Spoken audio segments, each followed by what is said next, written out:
Guys আসসালামু আলাইকুম, আশা করি সকলে ভালো আছেন। আমি ভালো আছি গাইস। আজকে আমি নিয়ে নতুন ব্লগ, তো আসলে আজকে ব্লগটা ভালো লাগবে। সো গাইস আজকে হচ্ছে গাইস আমি একটা মজার একটা ব্লগ নিয়ে আসছি গাইস। আজকে ব্লগটা হচ্ছে কেমন মজা আমি গাইস জানতাম না। আমাদের মানে যে ছাদ, আমাদের ছাদের পাশে যে বাড়িটা, ওই বাড়ির ছাদে কাশফুল হয়েছে গাইস। তোমরা ভাবতেছো মানে বাড়ির ছাদের উপর কাশফুল হয়েছে। সো গাইস এটা তোমাদেরকে দেখানোর জন্য গাইস আমি একটা ভিডিও করতেছি। সো গাইস চলো দেখি কাশফুলগুলো কিরকম বড় হয়েছে। আর গাইস চলো উপরে উঠি। গাইস এই যে হচ্ছে সিঁড়ি, আমরা এখান থেকে উপরে উঠবো। উপরে উঠে গাইস এরপর আমরা ওখানে যাবো, যে হচ্ছে তোমাদেরকে দেখাই কাশফুলগুলো। চলো। সো গাইস আমি এখন উপরে চলে আসছি গাইস। দেখো এই যে সিঁড়িটা গাইস, নিচ থেকে উপরে উঠলে আমার অনেক কষ্ট হয়েছে উঠতে। আর দেখো গাইস কত সুন্দর একটা ব্যাকগ্রাউন্ডটা, সব দিকে অনেক সুন্দর।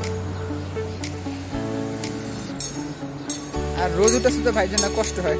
সো গাইস আমরা এখন কাশফুলে সামনে চলে আসছি গাইস, তোমাদেরকে দেখাইতেছি। এই দেখো এই যে হচ্ছে আমাদের ছাদ, আর এই যে হচ্ছে সামনের ছাদ, আর এই যে হচ্ছে কাশফুল। দেখছো পুরো ছাদে হচ্ছে কাশফুল। এখানটা মানে ভরে গেছে, অনেক সুন্দর লাগে। তো গাইস আমরা এখন ওই ছাদে যাবো, এই দেয়াল টপকে। আর হচ্ছে তোমাদেরকে দেখাইতেছি ভিডিও দিয়ে। তো গাইস দেখো এই যে হচ্ছে কাশফুল, কত সুন্দর জোস ভাই। আমার বিশ্বাস হয় না যে একটা বাড়ির ছাদ এরকম কাশফুল হয়ে যায়। এই দেখো